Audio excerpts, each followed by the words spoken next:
हर महीने की पूर्णिमा को जब घरों में केले के पत्तों से मंडप सजाए जाते हैं, जब नारियल और पंचामृत से पूजन होता है, तब हम केवल एक परंपरा नहीं निभा रहे होते, हम जुड़ रहे होते हैं एक ऐसे देवता से जो साक्षात सत्य के प्रतीक हैं। उनका नाम है भगवान सत्यनारायण। लेकिन कौन है यह सत्यनारायण? क्या वे विष्णु के ही स्वरूप हैं या फिर एक अलग चेतना का प्रतीक? कहानी शुरू होती है एक समय में जब पृथ्वी पर अधर्म फैल रहा था। लोग झूठ, धोखा और स्वार्थ में डूबते जा रहे थे।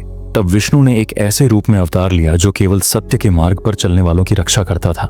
इस कथा में हम देखेंगे कैसे एक गरीब ब्राह्मण, एक लकड़हारा, एक व्यापारी और यहाँ तक कि एक राजा, सबके जीवन में यह कथा कैसे चमत्कार लाती है। लेकिन यह केवल भक्ति की बात नहीं है, यह एक चेतावनी भी है। जो लोग सत्य की उपेक्षा करते हैं, चाहे वे कितने ही धनी या शक्तिशाली क्यों ना हो, उन्हें सत्यनारायण की लीला के आगे झुकना ही पड़ता है। पूरे भारत में सत्यनारायण व्रत की पूजा क्यों इतनी लोकप्रिय है? क्यों कहते हैं कि इस व्रत को करने से जीवन की सभी इच्छाएं पूरी होती हैं?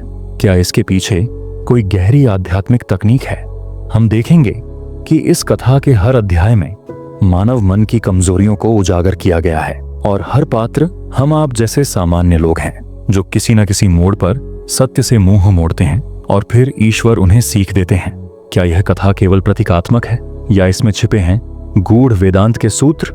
क्या पंचामृत, तुलसी पत्ते और केले के पत्ते केवल पूजन सामग्री हैं या इनमें छिपा है ब्रह्मांडीय ऊर्जा का रहस्य? और अंत में जब हम कथा के 5 अध्याय पूरे कर लेते हैं, जब प्रसाद सबको वितरित होता है, तो केवल पेट नहीं भरता, आत्मा तृप्त होती है। यह कथा एक दर्पण है जो हमें दिखाती है कि हम कहाँ झूठ बोलते हैं, कहाँ लालच करते हैं और कैसे छोटे छोटे कर्मों में भी ईश्वर हमें देख रहा होता है।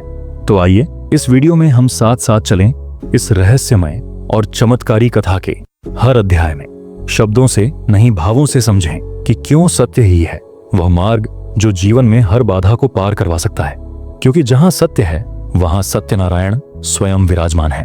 बहुत समय पहले काशी नगरी में एक निर्धन ब्राह्मण निवास करता था। उसके जीवन में अभाव था, भोजन का, वस्त्र का और सहारे का। लेकिन जो चीज प्रचुर मात्रा में थी वह थी उसका विश्वास।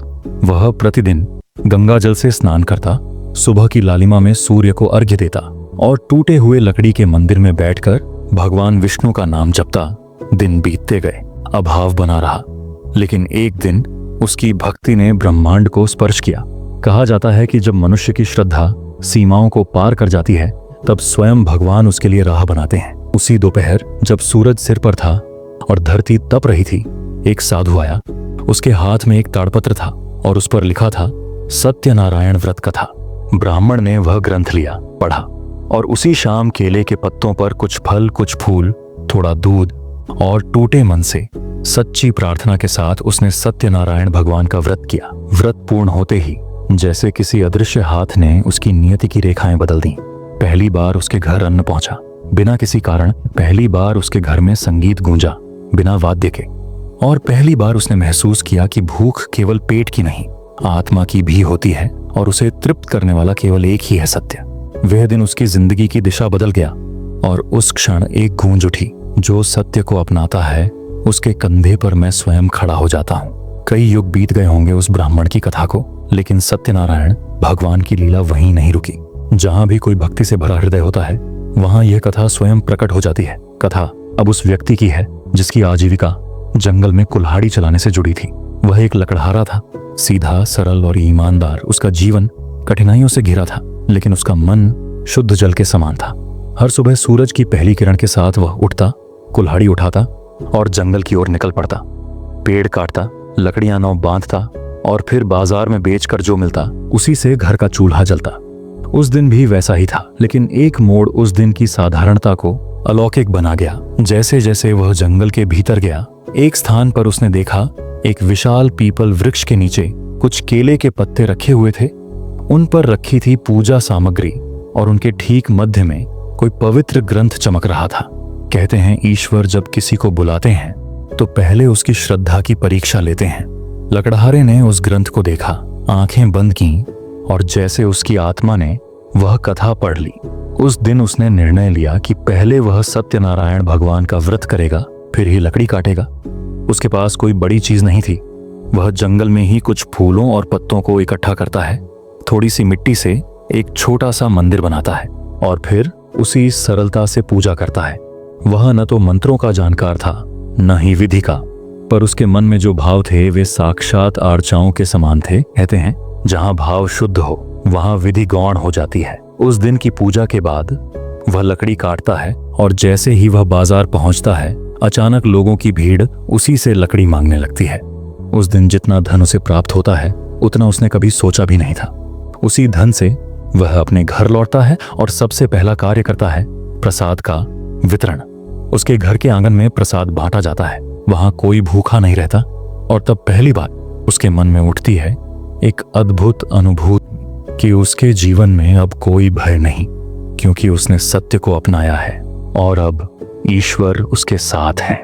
वह जानता नहीं था कि उसका यह कर्म एक लहर की तरह और भी कई लोगों के जीवन में परिवर्तन लाएगा, क्योंकि जहां एक आत्मा का जागरण होता है वहां ब्रह्मांड जागता है। समय अपनी गति से बह रहा था। सत्यनारायण भगवान की कथा उन हृदयों तक पहुंच रही थी जहां श्रद्धा जीवित थी।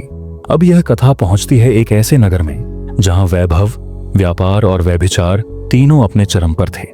वहीं एक धनवान व्यापारी था जिसकी दुकानें दूर दूर तक फैली थीं। उसके पास सोने चांदी की थालियां थीं, हाथियों से सजाए गए घर और वैभव की हर कल्पना जिसे चाहो वहां सजी मिलती थी। लेकिन उसके जीवन में एक खालीपन था। उसके यहाँ संतान नहीं थी।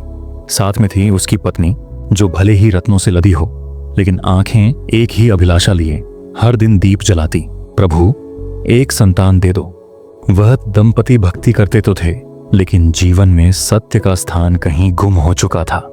एक दिन एक साधु उनके नगर में आता है और वह उन्हें सत्यनारायण व्रत का महत्व बताता है। पत्नी मन ही मन यह व्रत करने का संकल्प लेती है और अगले कुछ महीनों में उस घर में एक नई किलकारी गूंजती है। सत्यनारायण भगवान ने उनकी प्रार्थना सुन ली थी, लेकिन जैसे ही वह बालक बड़ा होने लगा, वैभव और अहंकार फिर से उन दोनों के जीवन में लौट आए। व्रत करने का संकल्प अब भुला दिया गया था। कुछ वर्षों बाद जब पुत्र की शादी तय होती है, तब भगवान पुनः एक अवसर देते हैं। दंपति यात्रा पर निकलते हैं, व्यापार और विवाह का सामान लेकर समुद्री मार्ग से। जहां एक ओर भगवान बार बार संकेत देते हैं, वहां दूसरी ओर यह व्यापारी बार बार व्रत को टालता है। एक दिन जब वह समुद्री तट पर विश्राम कर रहा था, वहां एक चमत्कार होता है। किसी अज्ञात शक्ति द्वारा उसका सारा व्यापार लहरों में समा जाता है। वह स्वयं बंदी बना लिया जाता है और एक अजनबी नगर के बंदी गृह में डाल दिया जाता है। अब उसके पास न धन था, न मान और न ही उसका बेटा या पत्नी। उसने न केवल सत्यनारायण भगवान का व्रत भुला दिया था, बल्कि अपनी ही कसम का अपमान किया था। लेकिन जब उस एकांत कारागृह की दीवारों के बीच उसे अपनी पत्नी के शब्द याद आए, जब उसे वह पूजा का अधूरा संकल्प याद आया, तो उसके भीतर का घमंड डरने लगा। उसने वहीं बैठकर प्रायश्चित किया, अपने भीतर के अहंकार को समाप्त किया और सच्चे मन से ईश्वर को पुकारा। तभी जैसे स्वयं आकाश खुला और भीतर एक आवाज आई, सत्य के पथ पर लौटो और मैं तुम्हारा मार्ग प्रशस्त करूंगा। कुछ ही समय में नगर का राजा उसे पहचानता है, उसे मुक्त किया जाता है, उसका खोया व्यापार लौट आता है। पत्नी और पुत्र फिर से मिल जाते हैं और इस बार वह पूरे परिवार के साथ सत्यनारायण व्रत करता है। उसके घर में प्रसाद वितरित होता है, केले के पत्तों पर श्रद्धा रखी जाती है और भक्ति से भरा वह आंगन किसी तीर्थ से कम नहीं लगता। उस दिन वह व्यापारी केवल एक सफल पुरुष नहीं, एक जागृत आत्मा बन चुका था। उसे समझ आ गया था कि जो संकल्प ईश्वर से किया जाए वह केवल शब्द नहीं होता, वह एक पुल होता है मनुष्य और ब्रह्म के बीच। समय के साथ सत्यनारायण भगवान की कथा केवल निर्धनों, व्यापारियों और गृहस्थों तक सीमित नहीं रही। अब वह पहुंचने वाली थी सत्ता के सिंहासन तक। और यह वह क्षण था जब भगवान यह दिखाने वाले थे कि जो स्वयं को ईश्वर से ऊपर समझने लगे, उन्हें भी सत्य की परीक्षा से गुजरना ही पड़ता है। यह कथा है राजा तुंगध्वज की, एक प्रजावत्सल, वीर और धनी सम्राट, जिसकी भूमि उपजाऊ थी, प्रजा प्रसन्न थी, राज्य में सब कुछ था, बस भक्ति का स्थान नहीं था। राजा कर्म में विश्वास करता था, लेकिन वह ईश्वर को केवल एक कथा मानता था। वह सोचता था राज्य व्यवस्था ही सर्वश्रेष्ठ धर्म है और पूजा पाठ केवल निर्बल लोगों के लिए है। एक दिन एक वटवृक्ष के नीचे सत्यनारायण भगवान की पूजा हो रही थी। केले के पत्ते बिछाए गए थे, पंचामृत का पात्र रखा गया था, प्रसाद बन रहा था और वहां बैठे लोग श्रद्धा में मग्न थे, उसी मार्ग से राजा गुजर रहा था। उसने दूर से देखा कि कुछ गरीब लोग पूजा कर रहे हैं। उसके भीतर हल्की सी उपेक्षा की मुस्कान आई। उसने न रुकने का विचार किया, न नम्रता का। वह घोड़े पर बैठा सिर ऊंचा किए आगे निकल गया। लेकिन यह सिर्फ एक दृश्य नहीं था, यह ईश्वर की परीक्षा थी और राजा असफल हो चुका था। अगले ही दिन से उसके राज्य में एक अदृश्य परिवर्तन होने लगा। खेत सूखने लगे, वर्षा रुक गई, पशु बीमार पड़ने लगे और प्रजा में बेचैनी फैलने लगी। राजा व्याकुल था, सभी उपाय कर लिए लेकिन कोई लाभ नहीं। एक दिन एक वृद्ध पुजारी ने उसे बताया कि यह सब उसकी अज्ञानता और उपेक्षा का फल है। वह ईश्वर को न पहचान सका और उनका अपमान कर बैठा। तब राजा ने सब त्याग कर उसी वटवृक्ष के नीचे आकर हाथ जोड़े। वही स्थान जहां उसने पहले घमंड से मुंह मोड़ लिया था, आज वह सिर झुकाकर खड़ा था। उसने पूजा की, उसने व्रत किया पूरे नियमों और भावनाओं से, और जैसे ही उसका सिर भूमि से लगा वैसे ही आकाश की दिशाएं खुलने लगीं। बादलों की गड़गड़ाहट के साथ वर्षा आरंभ हुई, भूमि फिर से हरी हो गई, जनजीवन लौट आया। लेकिन सबसे बड़ा परिवर्तन राजा के भीतर हुआ। उसने महसूस किया कि राजा केवल वह नहीं होता जो शासन करे, राजा वह होता है जो स्वयं को सत्य के अधीन समझे।